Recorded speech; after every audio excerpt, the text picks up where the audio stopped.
الكريم الرؤوف الرحيم.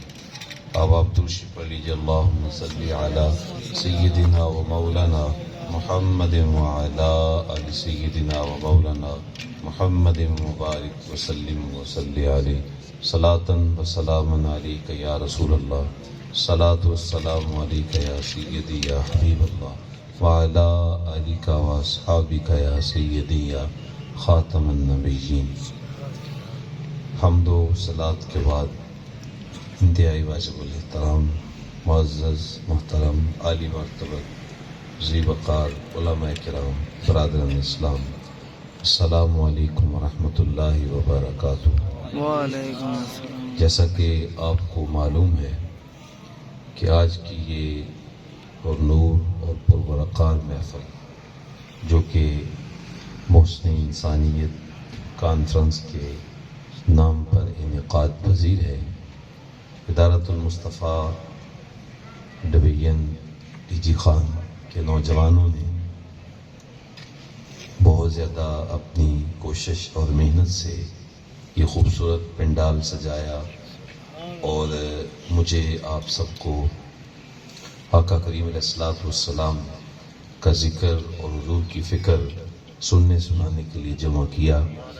دعا ہے اللہ تعالیٰ جل شانہ ہماری حاضری کا ایک ایک لمحہ اپنی بارگاہ میں قبول فرمائے اور ان نوجوانوں کے اس پیار کو محبت کو قبول فرمائے۔ اصل ہمارے مہمان خطیب تو ادارت المصطفیٰ کے مرکزی مبلغ حضرت علامہ مولانا صاحبزادہ محمد نعیم الرضا مصطفی زیدہ مجدہ، آپ خطاب فرمائیں گے تو آپ کی توجہ کے ساتھ چند باتیں میں آپ کے گوش گزار کر کے اپنی گفتگو کو سمیٹ لوں گا۔ اللہ مجھے حق بیان کرنے کی توفیق عطا فرمائے۔ آقا کریم علیہ الصلوۃ والسلام کا ذکر ازل سے چھڑا ہے، تا ابد جاری رہے گا۔ آج ہماری سعادت ہے کہ ہم جمع ہو کر پیارے آقا صلی اللہ علیہ وآلہ وسلم کا ذکر سن رہے ہیں اور سنا رہے ہیں۔ یہ ذکر تو جو ہے وہ اس وقت بھی ہو رہا تھا جب حضور اس دنیا میں تشریف نہیں لائے تھے، بلکہ آج 1450 سال گزر گیا حضور کو اس دنیا میں تشریف لائے، تو آج تو مجھ جیسا نکما بندہ بھی یہاں بیٹھ کے حضور کی صفت و ثنا بیان کر رہا ہے، تو حضور کی آمد سے قبل تو اللہ کے نبی حضور کی عظمتوں کا قصیدہ پڑھا کرتے تھے۔ اللہ تعالیٰ جل شانہ کے جلیل القدر پیغمبر اولو العزم رسول وہ حضور کے مناقب اور فضائل پہ مشتمل بیانات فرمایا کرتے تھے اور آقا کریم علیہ الصلوۃ والسلام کی بارگاہ میں خراج عقیدت پیش کیا کرتے تھے۔ آقا کریم علیہ الصلوۃ والسلام کی آمد سے 2775 سال قبل کی بات ہے۔ کتنا عرصہ؟ 2775 سال قبل حضرت سیدنا ابراہیم علیہ السلام خانہ کعبہ کی تعمیر کرتے ہیں اور اللہ کی بارگاہ میں ہاتھ اٹھا کے دعا کرتے ہیں، ربنا وابعث فیہم رسولا، مالک تیرا گھر کعبہ تو بنا دیا ہے، اس کو آباد کرنے والا پیارا محمد بھی بھیج دینا۔ سبحان اللہ۔ آقا کریم کی آمد سے 1000 سال قبل کی بات ہے۔ توبہ اول ہمگیری وہ یثرب سے گزرتا ہے، اہل یثرب سے اس کی لڑائی ہو جاتی ہے، وہ کہتا ہے میں تمہاری اینٹ سے اینٹ بجا دوں گا۔ اہل یثرب کہتے ہیں خدا را ہمیں کچھ نہ کہنا، ہم کوئی اپنی سانسیں پوری کرنے کے لیے یہاں تھوڑے بیٹھے ہیں، ہم تو کسی محبوب کی آمد کا انتظار کر رہے ہیں۔ ہم نے اپنی کتابوں میں پڑھا ہے کہ نبی آخر الزمان ہجرت کر کے اس دھرتی کو نوازیں گے، ہم تو اس لیے بیٹھے ہیں کہ جب وہ محبوب آئے گا اس کے رخ طابہ کا دیدار کریں گے اور اس کا کلمہ پڑھ کے اس کے غلام بن جائیں گے۔ توبہ نے کہا ہو سکتا ہے وہ محبوب تمہاری زندگیوں میں نہ آئے تو پھر تو تمہارا انتظار رہ ہی چلا جائے گا۔ تو وہ کہنے لگے کوئی بات نہیں، اگر وہ محبوب ہماری زندگیوں میں نہ آیا ہم مر جائیں گے نا، ہماری قبریں تو یہاں پہ بنیں گی، تو جب وہ محبوب آئے گا اور خرامہ خرامہ اس دھرتی پہ قدم ٹکائے گا اور اس دھرتی کی مٹی اس محبوب کے طلبوں کو چومے گی، تو ہو سکتا ہے وہ مٹی جو محبوب کے نالین کا بوسہ لے اس مٹی کو ہوائیں اڑائیں اور وہ اڑتی اڑاتی آ کے ہماری قبروں پہ پڑ جائے. اگر اس محبوب کے نالین کو لگنے والی مٹی ہماری قبروں پہ پڑ گئی، ہم سمجھیں گے ہمیں یہاں رہنے کی معراج مل گئی. میں تلیاں نبی دیاں چمدا جے میں ہوندا خاک مدینے دی، میں راواں مل مل بہندا جے میں ہوندا خاک مدینے دی. جتے سونا قدم ٹکاوندا سی میرا سینہ لفدا جاندا سی، میں پھلاں وانگوں کھڑدا جے میں ہوندا خاک مدینے دی. اس نے کہا یہ تو بڑے پکے ہیں. اس کے ساتھ 450 علماء تھے. انہوں نے کہا بادشاہ سلامت، اگر آپ مناسب سمجھیں تو ہمیں بھی اجازت دیں، ہم بھی اسی دھرتی کو اپنا ڈیرا بنانا چاہتے ہیں.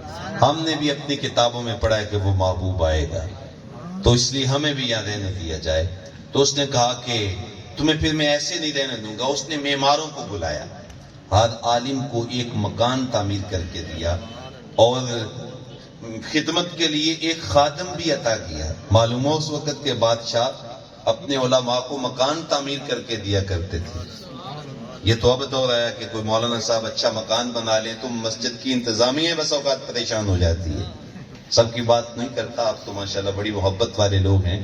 تو آج یہ حالات ہیں. تو طبا خود مکان تعمیر کر کے دے رہا ہے، ایک خادم بھی دے رہا ہے، اور آخر میں اس نے خوبصورت مکان تعمیر کیا اور کہا یہ میری طرف سے اس منتظر کا مکان ہے جس کا انتظار تم کر رہے ہو. پھر ایک خط لکھا، بڑے عالم کو دیا اور کہا کہ یہ میری امانت ہے، اس محبوب تک پہنچا دینا. اس خط کا مضمون سنیے گا، آپ کے سینے میں ٹھنڈ نہ پڑے تو مجھے کہنا. خط کا مضمون یہ تھا کہ اس نے کہا یا رسول اللہ صلی اللہ علیہ وسلم، میں نے آپ کو دیکھا نہیں ہے، میں نے آپ کا دیدار نہیں کیا، ابھی آپ اس دنیا میں تشریف نہیں لائے، لیکن میں آپ کے تشریف لانے سے قبل ہی آپ کا کلمہ پڑھ کے آپ کا غلام بن رہا ہوں. اور کل جب قیامت کا دن آئے، آج دنیا میں میرے ایمان کو قبول کر لیجئے گا، اور قیامت کے دن جب آپ شفاعت کا بازو کھولے نا اور گناہگاروں کے گناہوں کو بخشوانے کا سلسلہ شروع کریں، تو اس گناہگار کو بھول نہ جانا، مجھے بھی شفاعت سے بہربر کر دینا. کیا محبت سے اس نے مضمون لکھا تھا. خط دیا، طبا چلا گیا. 1000 سال گزرنے کے بعد آقا کریم مکہ سے ہجرت کر کے جب حضور نے مدینے میں قدم رکھا تو صحابہ کہتے ہیں ہم نے اپنی آنکھوں سے دیکھا کہ حضور کے قدموں کی برکت سے ایک تو مدینہ گلو گلزار بن گیا، اور دوسرا یہ ہے کہ حضور کے چہرے کی جو ہے وہ شعاؤں سے مدینے کی کچی دیواریں بھی چمک رہی تھی. کیونکہ آقا کریم صلی اللہ علیہ وسلم کا چہرہ وہ نورانی چہرہ تھا، تاباں چہرہ تھا اور روشنیوں والا چہرہ تھا. اس کی چمک سے تو ظاہری تاریکیاں بھی ختم ہوتی چلی جاتی ہیں اور دل کی اداسیاں اور گمراہیاں بھی ختم ہوتی چلی جاتی ہیں. تو آقا کریم صلی اللہ علیہ وسلم نے جب مدینے میں قدم رکھا تو مدینہ مہکنے لگ گیا، اور آقا کریم صلی اللہ علیہ وسلم کے چہرے کی روشنی سے مدینے کی دیواریں بھی چمک رہی تھیں. اور پھر جس انداز کے ساتھ اہل مدینہ نے حضور کا استقبال کیا، یہ بھی تاریخ کا انوکھا باب ہے. اللہ اکبر. اور میرے پاس وقت نہیں کہ میں اس کی جب وہ تفصیلات میں جاؤں، لیکن اگر خلاصے کے طور پہ آپ مجھے کہیں تو مورخ اسلام حفیظ جلندری کا لہجہ ادھار لینا چاہوں گا. وہ فرماتے ہیں جنوبی سمت سے اٹھا ایک نوری غبار آخر، سواد شہر میں داخل ہوا ناکا سوار آ کر. نبوت کی سواری جس طرف سے ہو کے جاتی تھی، درود و نعت کے نغمات کی آواز آتی تھی. مسلمانوں کے بچے بچیاں مسرور تھے سارے، گلی کوچے خدا کی حمد سے معمور تھے سارے. زبان پر طلع البدر علینا کی صدائیں تھیں، دلوں میں ما دعا للہ دائی کی دعائیں تھیں. کہیں معصوم ننھی بچیاں تھی دف بجاتی، رسول پاک کی جانب اشارے کر کر کے گاتی، اور کہتی کیا تھیں، ہم ہیں بچیاں نجار کے عالی گھرانے کی، خوشی ہے آمنہ کے لال کے تشریف لانے کی. سبحان اللہ. عجیب رنگ ہیں، عجیب کیف ہیں، عجیب جمالیاتی منظر ہے. آقا کریم صلی اللہ علیہ وسلم کی ناقہ مبارک گزر رہی ہے، اور انصار ہیں کہ اپنے گھروں کو سجا کے، چھڑکاؤ کر کے، حویلیوں کے دروازے کھول کے، اسلحہ پہن کے، نظریں جھکا کے کھڑے ہیں، اور لبوں پہ لفظ کیا ہیں، ہلم الینا یا رسول اللہ الی العدد والعدۃ والمن، حضور ہمارے گھر تو آ جاؤ، سبحان اللہ، کافی کھلا ہے، 4 مہمان بھی آگے تو سنبھال لیں گے، اور اگر کسی نے حملہ کیا نا ہمارے پاس اسلحہ بھی ہے، کاٹ کے رکھ دیں گے، پر کرم تو فرمائیں، قدم تو رنجا فرمائیں۔ ہر ایک چشم بنا ہے، ہر ایک آقا کریم اسلام سے ادب سے درخواست کر رہا ہے، لیکن آپ بھی جانتے ہیں جب چاہنے والے زیادہ ہوں تو پھر بڑا مشکل ہوتا ہے کس کے ہاں ٹھہریں اور کس کے ہاں نہ ٹھہریں، اور جس کے ہاں نہ ٹھہرے اس بیچارے کا تو دل بھی ٹوٹ جائے گا نا، اور محبوب کسی کا دل توڑنے کے لیے تو نہیں آئے، یہ تو محبوب دل جوڑنے کے لیے آئے۔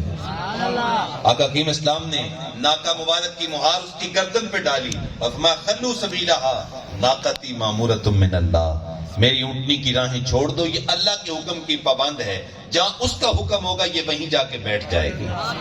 اللہ اکبر۔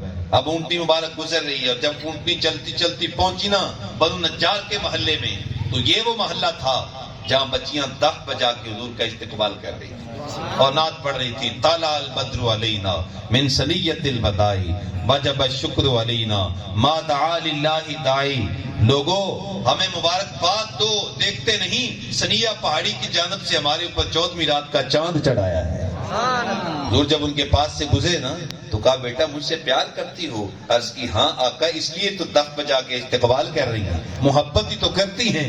تو آقا کریم صلی اللہ علیہ وسلم نے کتنا خوبصورت جملہ ارشاد فرمایا، فرمایا اگر تم مجھ سے پیار کرتی ہو نا تو میں محمد بھی تم سے پیار کرتا۔ سبحان اللہ، محبوب بڑے کریم ہیں، بڑے مہربان ہیں یار، ان سے تو پتھر بھی پیار کرے تو فرماتے ہیں احد جبل یحبنا ونحبہ، احد پتھروں کا بنا ہوا ہے، پہاڑ ہے، ہم سے پیار کرتا ہے، معروم نہیں رہتا، میں محمد بھی اس سے پیار کرتا۔ سبحان اللہ، یار وہ محبوب جتنی محبت کو عزت دیتے ہیں، جتنا محبت کو پروٹوکول دیتے ہیں، کائنات میں اتنا کوئی پروٹوکول دے ہی نہیں سکتا۔ اللہ اکبر۔ لوگ انتظار کر رہے ہیں، راہیں تک رہے ہیں، لیکن آقا کریم اسلام کی ناکہ مبارک چل رہی ہے۔ پھر کیا ہوا؟ نیویاں دا پرونا ہے ساڈا نبی، کوٹھیاں تے چڑھے ویکھدے رہ گئے۔ سہل سہیل نامی 2 یتیم بچے تھے جن کا خالی پلاٹ پڑا تھا، اہل یثرب وہاں پہ اپنی کھجوریں خشک کیا کرتے تھے، تو وہاں ناکہ مبارک آ کے بیٹھ گئی، اٹھانا چاہا پھر بیٹھ گئے، پھر اٹھانا چاہا پھر بیٹھ گئے۔ قریب ترین مکان حضرت ابو ایوب انصاری کا تھا، وہ دودھ کی خوشبو سونگھ کے جلدی جلدی باہر آ گئے اور ہاتھ جوڑ کے عرض کرتے ہیں آقا اب اونٹنی کو نہ اٹھانا، اب تو میرا مقدر جاگ اٹھا ہے، اب تو میری قسمت کا ستارہ چمک گیا، اب اونٹنی کو مت اٹھائیے گا۔ اللہ اکبر۔ آقا کریم صلی اللہ علیہ وسلم کا سامان جلدی جلدی اٹھایا اور لے کے جو ہے وہ اپنے گھر میں گئے۔ آقا کریم اسلام نے جب ان کے گھر میں قدم رکھا نا تو ان کا آنگن حضور کے قدموں کی برکت سے مہکنے لگ گیا، آنگن کے اندر خوشیاں بھر گئیں، اور پھر جس قدر ان کی خوشی تھی یار جس کے گھر حضور آ جائیں، کیا منظر ہوگا حضرت ابو ایوب انصاری کے گھر کا، اور کیا مسرت ہوگی، کیا کیفیات ہوں گی قلبی حضرت ابو ایوب انصاری کی، میرے پاس لفظ نہیں میں ان کو بیان کر سکوں، لیکن ایک شاعر نے کوشش کی ہے بیان کرنے کی۔ وہ کہہ رہے تھے امدوز شاہ شاہاں مہمان شدست مارا، جبریل با ملائک دربان شدست مارا، لوگوں مجھے مبارکباد دو، دیکھتے نہیں شاہوں کا شاہ میرا مہمان بنا ہوا اور جبریل فرشتوں کے ساتھ میرے گھر کی پہرے داری کر رہا ہے۔ اور اگر پنجابی میں ترجمہ کریں تو یہ بنتا ہے، کہہ رہے تھے مینو دیو نی مبارکباد اج میرا ماہی آیا، مینو دیو نی مبارکباد اج میرا ماہی آیا، میرا گھر ہویا آباد نی اج میرا ماہی آیا۔ اللہ اکبر۔ آتے سب سے پہلے حضرت ابو یعلا رضی اللہ تعالی عنہ سے ملاقات ہوئی، حضور نے دیکھتے فرمایا ابو یعلا تیرا نام ہے؟ اللہ اکبر۔ کہتے میں حیران ہوا کہ پہلی ملاقات اور میرا چہرہ بھی پہچانتے ہیں، نام بھی جانتے ہیں، لیکن پھر فوری طور پہ مجھے اطمینان ہوا ظاہر ہے ان کا کلمہ جو پڑھا ہے۔ سبحان اللہ۔ تو حضور فرمایا ابو یعلا تیرا نام ہے؟ عرض کی حضور ہاں میرا نام ہے۔ تو فرمایا کہ وہ جو خط تھا طب اول کا خط، میری امانت، وہ خط تو لے کے آؤ۔ سبحان اللہ، بات آپ کو سمجھ نہیں آئی، سبحان اللہ، سمجھ آ جاتی تو پھر سبحان اللہ کی گونج پڑ جاتی۔ سبحان اللہ۔ یعنی میرے آقا کی آمد سے 1000 سال قبل کے حضور کے غلام نے حضور کی محبت میں جو خط لکھا تھا، حضور نے قدم رکھتے ہی آتے ہی فرمایا وہ میری امانت لائی جائے۔ اللہ اکبر۔ کیا علم ہے آقا کریم صلی اللہ علیہ وسلم کا۔ تو کہتے ہیں میں نے وہ خط حضور کو پیش کیا، آقا کے اسلام نے خط پکڑا، فرمایا مرحبا یا تبا، مرحبا یا اخی صالح، او میرے 1000 سال قبل کے غلام، آ میں تیرے ایمان کو قبول کرتا ہوں، سبحان اور میں تجھ سے وعدہ کرتا ہوں کل قیامت کے دن میں محمد تیری شفاعت بھی کروں گا۔ اللہ اکبر۔ اگلی بات اس سے بھی بڑی بازوق ہے جو شیخ محقق علامہ عبدالحق محدث دہلوی نے لکھی کہ آقا کریم پورا مدینہ چھوڑ کر یہاں حضرت ابو ایوب انصاری ہی کے گھر کیوں تشریف لائے؟ تو فرماتے ہیں اس گھر میں حضور اس لیے تشریف لائے کہ یہ وہ گھر تھا جو 1000 سال قبل طبا نے حضور کے لیے تعمیر کیا تھا۔ سبحان اللہ۔ اللہ اکبر۔ توجہ چاہوں گا، آپ کی توجہ چاہوں گا، یار جو محبوب اپنے 1000 سال قبل کے غلام کو جانتے بھی ہیں، اس کی محبت کو پہچانتے بھی ہیں، تو کیا ان غلاموں کی محبت کا حضور کو علم نہیں ہے کہ یہ میرے پیار میں بیٹھے ہیں؟ سبحان اللہ۔ بندہ مٹ نہ جائے آقا پر وہ بندہ کیا ہے، اور بے خبر ہو جو غلاموں سے وہ آقا کیا ہے۔ یہ کیسے ہو سکتا ہے کہ آقا کو علم نہ ہو کہ یہ میرے غلام ہیں، یہ مجھ سے پیار کرنے والے ہیں؟ تو آقا کریم کی آمد سے قبل حضور کے آنے کی دھومیں مچی ہوئی تھیں، ہر گھر میں حضور کا ذکر ہے۔ کوئی کہہ رہا ہے اسمہ المتوکل، آنے والے کا نام متوکل ہوگا۔ کوئی کہہ رہا ہے لیس بفظ ولا بغلظ، آنے والا توند مزاج نہیں ہوگا، میٹھے مزاج والا ہوگا۔ اس کے ماتھے پہ تیوریاں نہیں ہوں گی بلکہ اس کے لبوں پہ تبسم چھایا ہوگا، اور تبسم اتنا با کمال جس کی تسکین سے روتے ہوئے ہنس پڑے، اس تبسم کی عادت پہ لاکھوں سلام۔ مصطفیٰ جان رحمت پہ۔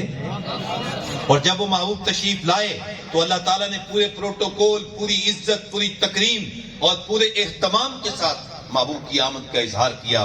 فرمایا لقد من اللہ علی المؤمنین اذ بعث فیہم رسولا، اللہ نے اہل ایمان پر بہت بڑا احسان کیا، انہیں اپنا محبوب محمد عطا فرما دیا۔ اچھا یہاں پوری گفتگو کی جا سکتی ہے، لیکن ہم اتنی بات کہیں گے، میں اپنے امام کی بات کہوں گا۔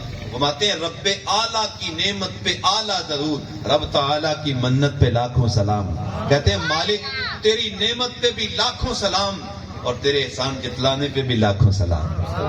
اتنی بڑی نعمت تو پھر حق تو بنتا ہے نا احسان جتلایا جائے، پھر بات تو بنتی ہے نا کہ کائنات میں اتنا بڑا اللہ کا فضل نہیں ہے جتنے بڑی آمنہ کے لال کو بھیج کے اللہ نے ہمیں فضل عطا فرمایا ہے۔ تو فرمایا اللہ نے بہت بڑا احسان کیا کہ اہل ایمان کو اپنا محبوب عطا فرما دیا۔ اچھا ایک احسان یہ کیا محبوب دیا، دوسرا احسان من انفسہم، محبوب کو پیدا بھی انسانوں میں سے کیا ہے۔ سبحان اللہ۔ اگر اللہ چاہتا تو محبوب کو فرشتوں سے پیدا کر دیتا، کیونکہ فرشتے بھی تو ہمارے آقا کے غلام ہیں، فرشتے بھی تو حضور کا کلمہ پڑھتے ہیں، لیکن فرشتوں سے پیدا نہیں کیا۔ اگر اللہ چاہتا محبوب کو جنات سے پیدا کر دیتا، کیونکہ جنات بھی تو حضور کے غلام ہیں، وہ بھی تو میرے آقا کا کلمہ پڑھتے ہیں، لیکن جنات سے پیدا نہیں کیا۔ فرمایا لوگو میں نے تمہیں محبوب دیا، یہ بھی احسان کیا، اور محبوب کو تم میں سے پیدا کیا، یہ بھی تمہارے اوپر احسان کیا۔ اللہ اکبر۔ یہ دوسرا احسان من انفسہم کہ محبوب کو انسانوں تم میں سے پیدا کیا۔ اچھا یہ علماء بھی ماشاءاللہ تشریف رکھتے ہیں، ایک قرات اس کی یہ ہے من انفسہم کہ محبوب تم میں سے آئے ہیں، دوسری اس کی قرات ہے من انفسہم، من انفسہم۔ تو اس قرات کے ساتھ معنی بدل جائے گا، معنی یہ ہوگا کہ محبوب ہیں تم میں سے، لیکن خیال کرنا کہیں یہ نہ سمجھ بیٹھنا تم جیسے ہیں۔ سبحان اللہ۔ من انفسہم ہیں تم میں سے، لیکن تم میں سب سے زیادہ نفیس ترین ہے، عظیم ترین ہے، افضل ترین ہے، اعلیٰ ترین ہے انسانوں میں سے، ہیں بشر، لیکن کوئی بشر ان کی گرد راہ کو بھی نہیں پہنچ سکتا۔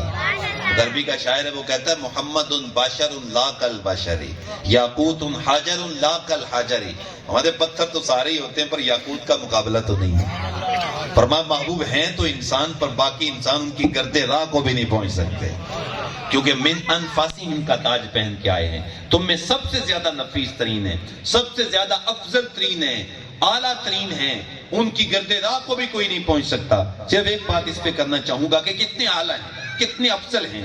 اچھا ہم جتنے علماء ہیں، اولیاء ہیں، انبیاء ہیں، رسول ہیں، آپ ہیں، سب لوگ سارے کے سارے اس دنیا میں کیا چاہتے ہیں؟ یہی چاہتے ہیں نا کہ اللہ ہم پہ راضی ہو جائے۔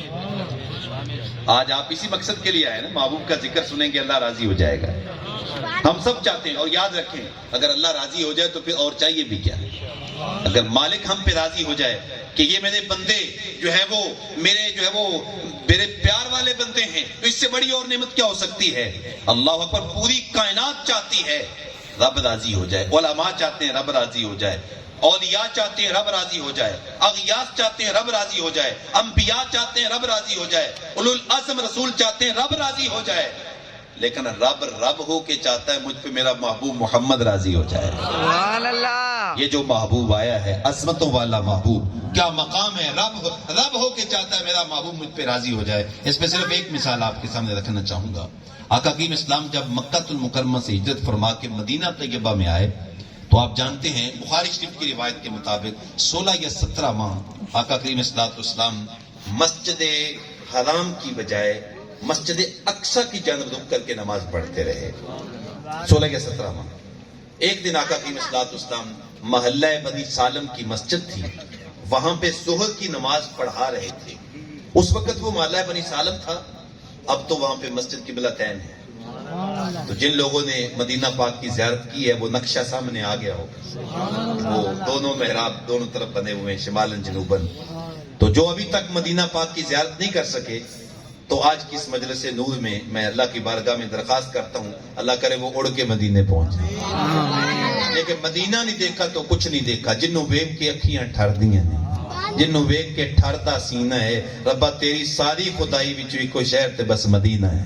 سبحان اللہ. تو آج مسجد قبلتین، لیکن اس وقت محلہ بنی سالم کی مسجد، وہاں آقا کی اسلام نماز پڑھا رہے ہیں. 2 رکعتیں ہو چکی ہیں، 2 رکعتیں باقی ہیں. خاطر آتر میں خیال آیا کہ اگر میرا قبلہ مسجد اقصی کی بجائے مسجد حرام ہو جائے تو کیا کہنا.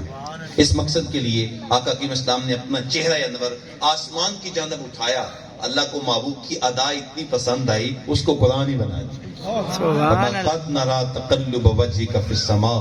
محبوب تم جو بار بار اپنا رخ انور اٹھا کے آسمانوں کی جانب دیکھ رہے ہو، صرف تم ہی نہیں دیکھ رہے ہو، ہماری نگاہ قدرت بھی تو تیرے چہرے پہ لگی ہوئی ہے، ہم تجھے ہی دیکھ رہے ہیں. اچھا یہ تو ایک خاص کیفیت تھی. محبوب جب بھی نماز پڑھتے ہیں اللہ ارشاد فرماتا ہے الذی یراک حین تقوم. محبوب جب تو کھڑا ہو کے میری بارگاہ میں نماز پڑھ رہا ہوتا میں تجھے ہی دیکھ رہا ہوتا. سبحان اللہ. میں دیکھ رہا ہوتا ہوں میرا محبوب کیسے قیام کرتا ہے. یا نمازیں تو ہم بھی پڑھتے ہیں پر کھڑے مسجد میں ہوتے ہیں اور خیالات کہیں ہوتے ہیں. اور میں ایک جملہ کہنا چاہوں گا، ہماری ساری زندگی کی نمازیں ایک طرف اور میرے مصطفیٰ کریم کا ایک سجدہ ایک طرف. سبحان اللہ. اب محبوب نے آسمان کی جانب دیکھا، اللہ نے فرمایا محبوب تم ہی نہیں دیکھ رہے، ہم بھی دیکھ رہے ہیں. میرا محبوب کیسے میری طرف دیکھ رہا ہے، کیا پروگرام ہے. قبلہ بدلنا چاہتے ہو؟ آج کی ہاں مالک قبلہ بدلنا چاہتا ہوں. فرمایا پھر دیر کیوں کرتے ہو، ابھی بدل لو. سبحان اللہ.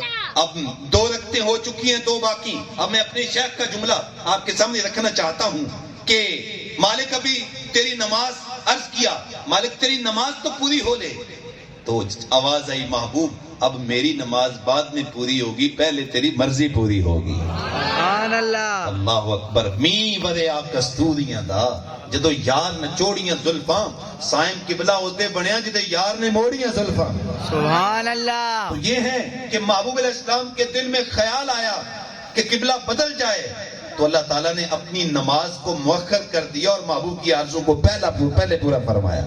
اس لیے کہ بالا سوف یؤتیک ربک فترضی کا تاج پہن کے محبوب آئے ہیں تو پوری کائنات اللہ کو راضی کرتی ہے اور رب ہو کے اپنے محبوب محمد کو راضی فرما رہا ہے. ام المومنین سیدہ عائشہ صدیقہ فرماتی ہیں محبوب مجھے تو یوں لگتا ہے کہ جیسے اللہ تعالیٰ ہر وقت آپ کو راضی کرنے میں لگا رہتا ہے. میں تو یہ محسوس کرتی ہوں خدا کی رضا چاہتے ہیں دو عالم، خدا چاہتا ہے رضائے محمد صلی اللہ علیہ وسلم. تو یہ ہے محبوب علیہ السلام کی عظمت. کیوں نہ ہو من انفاسہم کا تاج پہن کے آئے ہیں. فرمایا محبوب ہیں تم میں سے، لیکن یاد رکھنا تم میں سب سے زیادہ نفیس ترین ہے، افضل ترین ہے، اعلیٰ ترین ہے. آقا کریم الصلوۃ والسلام کسی پہلو سے بھی کوئی شخصیت حضور کی مثل نہیں ہو سکتی اور آقا کریم الصلوۃ والسلام جیسی نہیں ہو سکتی. اچھا محبوب کی آمد کا مقصد کیا ہے، محبوب کیوں تشریف لائے؟ تو پہلا مقصد فرمایا یتلو علیہم آیاتہ. محبوب قرآن مجید کی آیات کی تلاوت کرنے کے لیے آئے. یہ محبوب کا آمد کا پہلا مقصد ہے قرآن مجید کی تلاوت. اور آقا کریم اسلام جب قرآن کی تلاوت کرتے تھے ادھر حضور کے لبوں سے قرآن نکلتا ادھر لوگوں کے سینے ایمان کے نور سے روشن ہو جاتے ہیں، ایمان کا نور داخل ہو جاتا ہے۔ یہ قرآن کا معجزہ ہے۔ خدا کا دین اسلام کا انداز تلاوت، حضور تلاوت کرنے کے لیے ہے۔ اچھا، حضور کی تلاوت کا طریقہ کیا تھا؟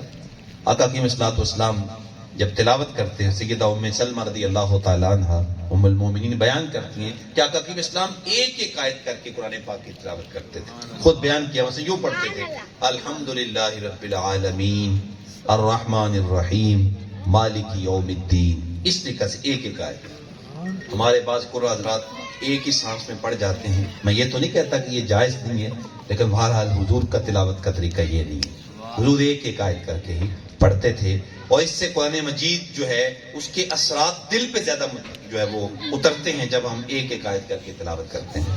اور آقا کی صلوات و سلام کی تلاوت کا دوسرا طریقہ یہ تھا کہ جب رحمت کی آیات پڑھتے تو اللہ سے رحمت مانگتے، اور جب جہنم کی آیات پڑھتے تو پھر اللہ کے عذابوں سے پناہ مانگتے۔ بس اوقات ہم قاری صاحب وہ سورہ تکویر کی تلاوت کر رہے ہوتے ہیں، سورہ انفطار کی تلاوت کر رہے ہوتے ہیں، اور ہم سبحان اللہ کہہ رہے ہوتے ہیں، کیونکہ ہمیں پتہ ہی ہے کہ سبحان اللہ کہنا ہے۔ اور اسٹیج سیکرٹریوں نے ہمیں یہی سکھایا ہے، کبھی ایک ہاتھ اونچا کرو، کبھی دوسرا ہاتھ اٹھاؤ، اور کبھی دونوں ہاتھ اٹھاؤ، پھر ایک یہ ہو جائے گا وہ ہو جائے گا، لیکن ہر جگہ پہ سبحان اللہ نہیں کہی جاتی، کہیں استغفر اللہ بھی پڑھا جاتا ہے۔ تو جہاں عذاب کی آیات آتی تو آقا کی صلوات و سلام جو استغفر اللہ الیاذ باللہ پڑھتے، یعنی وہی کیفیت اپنے اوپر طاری کرتے۔ لیکن ہم چونکہ کیوں نہیں کہہ رہے ہوتے؟ چونکہ ہمیں پتہ ہی نہیں ہوتا کہ کیا پڑھا جا رہا ہے۔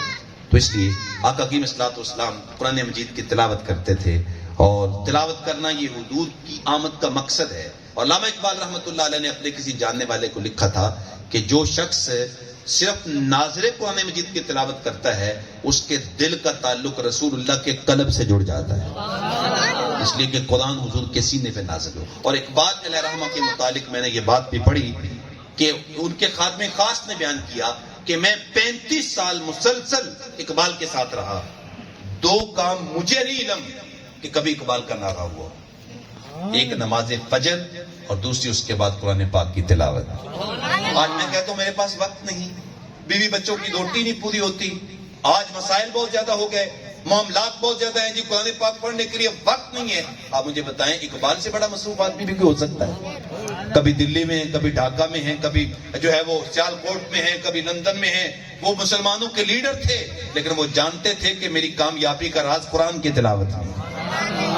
قرآن مجید کی تلاوت حضور کی آمد کا پہلا مقصد۔ دوسرا وَيُزَكِّيهِمْ، آقا کی صلوات و سلام دلوں کو پاک کرنے کے لیے آئے ہیں۔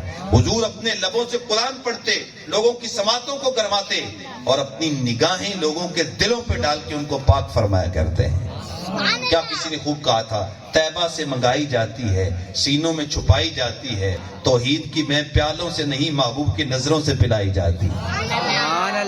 تو محبوب ہمیں پاک کرنے کے لیے آئے ہیں۔ آقا کریم صلی اللہ علیہ وسلم جو ہے وہ گناہوں، کفر و شرک کی غلاظتوں سے ہمارے سینوں کو پاک کرتے ہیں۔ یہ آقا کریم صلی اللہ علیہ وسلم کی آمد کا مقصد ہے۔ آقا کریم اسلام اسی، بس آپ تشریف رکھیں، اللہ آپ کو برکت دے، اللہ تعالیٰ آپ کو محبت فرما رہے ہیں آپ، لیکن بس بات کو ذرا توجہ سے سنیں گے۔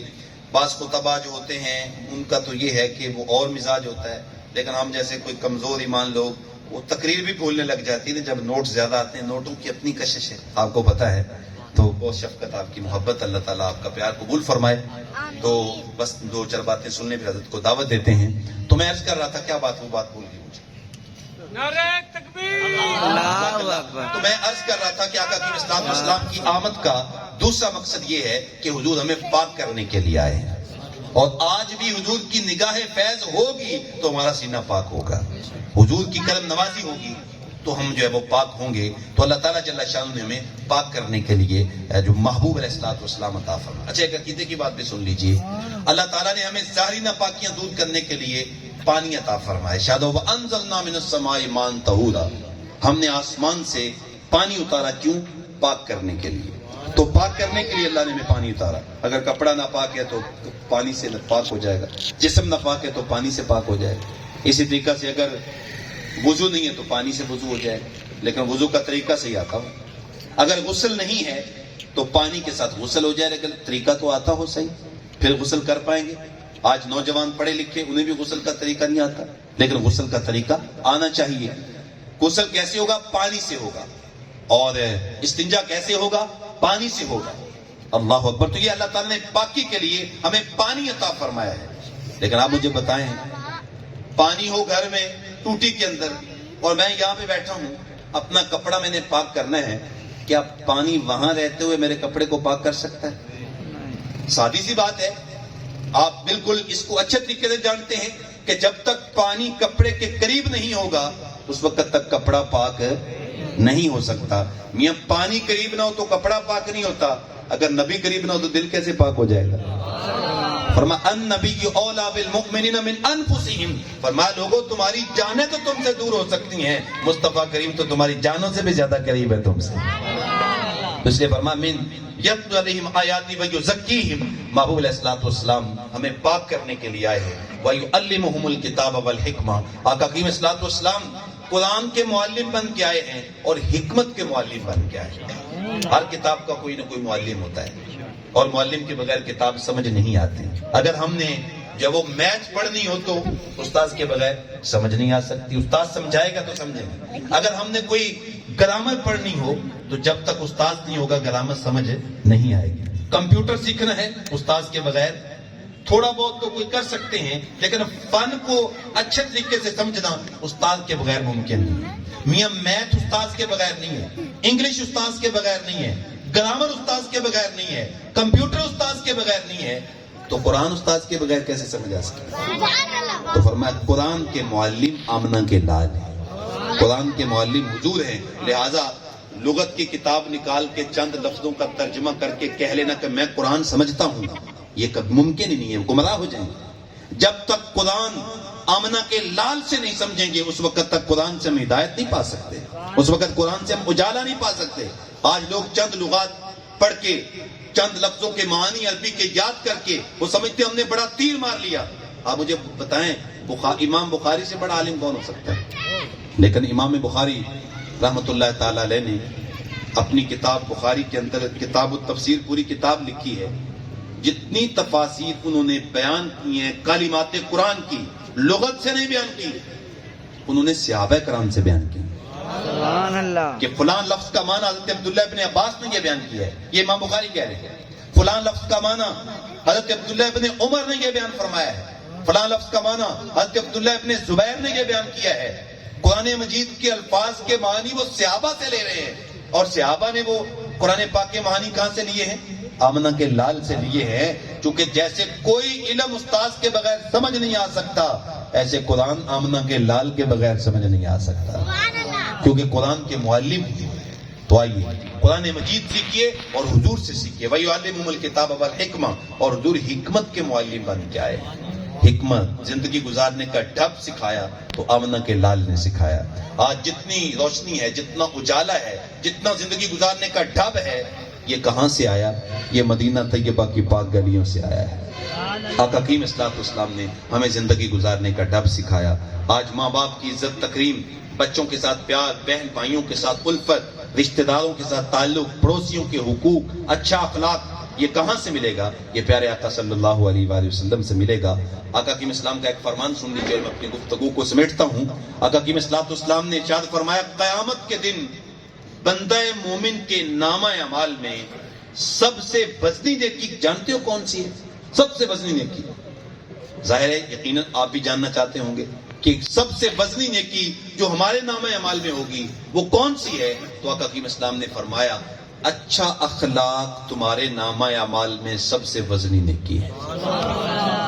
لوگوں کو کندھا پیشانی سے ملنا, ماں باپ کی عزت کرنا, چھوٹوں سے پیار کرنا, بڑوں کا احترام کرنا, پڑوسیوں کا احترام کرنا, لوگوں کے ساتھ سچ بولنا, لوگوں میں محبتیں تقسیم کرنا, نفرتوں سے بچنا, لوگوں کے درمیان پاکیزگی کا ماحول پیدا کرنا, اچھا اخلاق, ہر ایک کا خیال رکھنا اور مسکرا کے ملنا, یہ اچھا اخلاق ہے. آقا کریم صلی اللہ علیہ وسلم نے ارشاد فرمایا, جب تم خندہ پیشانی کے ساتھ کسی سے مل لیتے ہو اللہ تمہیں صدقے کا ثواب عطا فرما دے. حضور حکمت کے معلم بن کے آئے ہیں. تو یہ 4 حضور کی آمد کے مقاصد. پہلا مقصد حضور قرآن پاک کی تلاوت کے لیے آئے. دوسرا مقصد آقا کی اسلام پاک کرنے کے لیے آئے. تیسرا قرآن کے معلم بن کے آئے.